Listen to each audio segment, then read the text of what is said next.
It's interesting, you know, there was one time when Mel actually got in touch with us to be interviewed.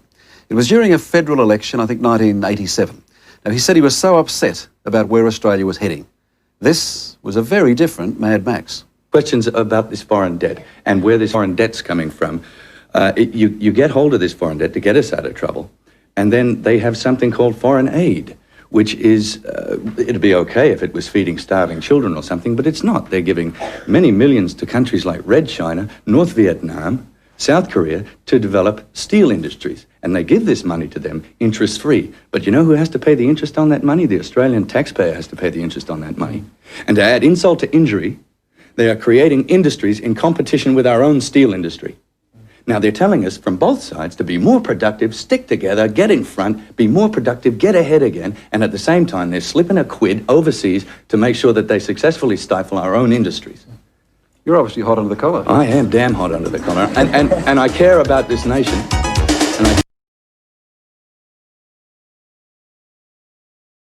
a vital economic pillar that has been struggling all year in the face of pandemic restrictions and a national recession. And look, folks, I'm warning you now, it's probably the last time, or one of the last times that I'll warn you because it's right around the corner. There is something very serious brewing within the markets. This whole thing was orchestrated. The elites are trying to cause a recession. There's a reason the mega wealthy are pulling out of the markets. You'd think, oh wow, the stock market's at an all-time high. Then why are all the wealthy elites pulling out and holding on to cash? Why would they be doing that? Because it's an entire orchestrated plan with politicians in the pocket to create another recession, to put you out of business so the elites can come in and buy up the whole world. That's what this whole thing is about, and that's what Andrew Cuomo has been signed onto since the start. He's had various scandals in the early days of the COVID pandemic of creating a different rule set for the mega elite, the wealthy, and their businesses in respect to the small mom and pop and retail shops on the street. You folks better wake up because something serious is right around the corner. Some businesses are okay while others are left to rot. It just doesn't make any logical sense. And to what gain? California, with some of the most strict mask mandates and lockdowns, is experiencing one of the biggest second spikes in the middle of those exact restrictions. And who's benefiting? Is it the random mom and pop shop that's gotta sell everything and eventually will go bankrupt? Or is it the mega wealthy who are just getting richer and richer and richer and absolutely loving it? Regular businesses are shut down while Gavin Newsom and the businesses that he owns, I believe he owns a winery if I'm not mistaken, are operating business as usual. You need to wear a mask, you can't go to the restaurant, you can't do this, you can't do that. Gavin Newsom is doing all of those things. It's complete hypocrisy. Let's keep going into the hypocrisy of California. Overdoses kill 621 in San Francisco thus far in 2020. The COOF killed about 173. If this doesn't convince you that it's just about elites and their agenda, then I don't know what will. The Democrats pretend as if lives matter so much to them. Black lives matter. Every life matters. The COOF, oh my god, President Glorf is responsible for 300,000 lost lives. We can't lose a single person because of the COOF. It's all Trump's fault. Where's the outrage when it comes to the opioid crisis that the president's been trying to attack? There's one distinction here, folks. The COOF pandemic, who benefits from the perpetuation? Of course, we know it's big tech. But more importantly than that, the big picture, big pharma. Big pharma stands to make billions off of vaccines as well as other treatments. What about the opioid crisis? All of these overdoses, all of the people who are becoming opioid addicts, starting off with the pill bottle. Who stands to benefit if government officials start to go after them? It's definitely not big pharma, I'll tell you that one. It's the people. And so once again, politicians work for the interest of the global corporate elite over the people. They don't work for you, folks, and you better wake up to it and wake up to it quick. I'll give you guys further proof of that exact notion. How long did the Democrats refuse to sign on to COOF stimulus relief? Months and months and months and months. It still hasn't passed. And they were supposed to pass it before the election. At least Nancy kept saying she was going to do that, but we know what the truth was the entire time. Even she admitted it. Look at this story right over here. Schumer predicts House and Senate will vote today on $900 billion COOF relief package after senators strike a late night compromise. And so Chuck Schumer is probably going to be celebrating in the streets once again without a mask. We did it, folks. folks. We took on Mitch McConnell and the GOP and we delivered for the American people. Yeah, right. Bernie Sanders was literally just on CNN, or what was it, MSNBC, one of those dorky networks, saying that they should have signed on to the $1.8 trillion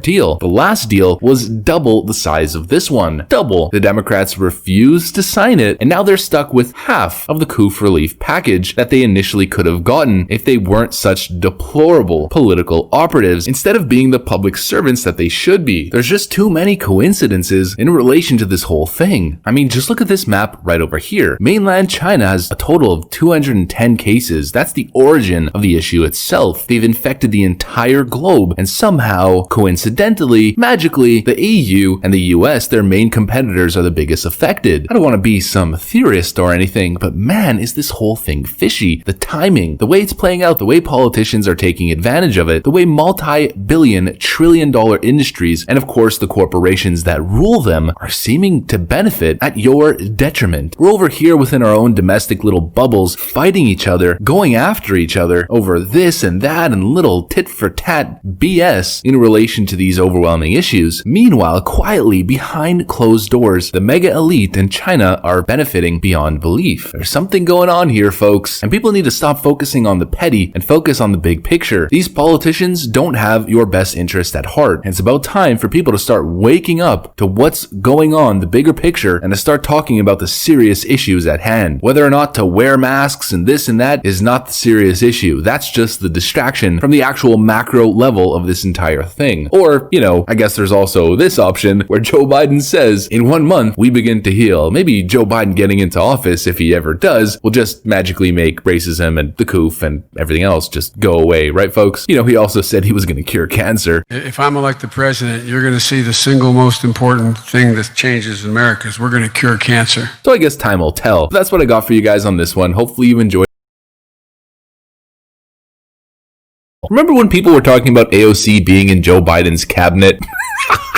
Sorry, okay, stay serious. Remember when people were talking about that the Biden campaign was extending an olive branch to the liberal left? AOC was going to consult us on climate change. And people were like, see, Joe Biden loves us. He's going to be the most progressive president since FDR. Well, turns out it was exactly what we were calling out. A scam to get you to vote for them, and it worked. Joe Biden did not pick AOC for any cabinet positions, not even to make him coffee in the morning. They just flat out rejected her and anyone even close to her in terms of her political ideology. Well, AOC then tried to go for a coveted spot within the Energy and Commerce Committee in the House. Turns out, Mrs. Climate Expert and Economic Expert AOC just got rejected by the Democrat establishment in her second push for a higher position. And so once again, we gotta bask in the glory of I told you so. You progressives out there got played. You should probably start your own damn party because the Democrat establishment wants absolutely nothing to do with you. The fact of the matter is, Donald Trump is more of a, quote, progressive than Joe Biden is. And not because he's left-leaning or progressive at all, just because at least he's not a corporate establishment shill like Joe Biden is. But we gotta expose this whole thing, folks. I got a ton of AOC stories. It's basically gonna be AOC for 8 to 10 minutes straight. So strap up, of course, get ready for a good laugh. So let's roll the tape. Alright, so here it is, folks. Socialist Alexandria Ocasio-Cortez loses bid for seat on House Energy and Commerce Committee.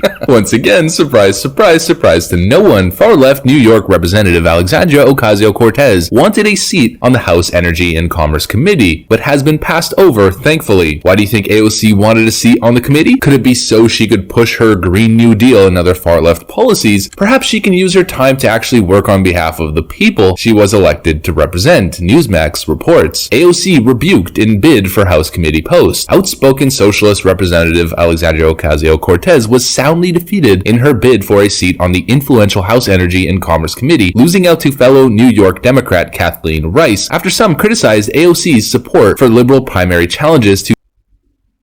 My take on this video is China, influence, and eating of their own in America.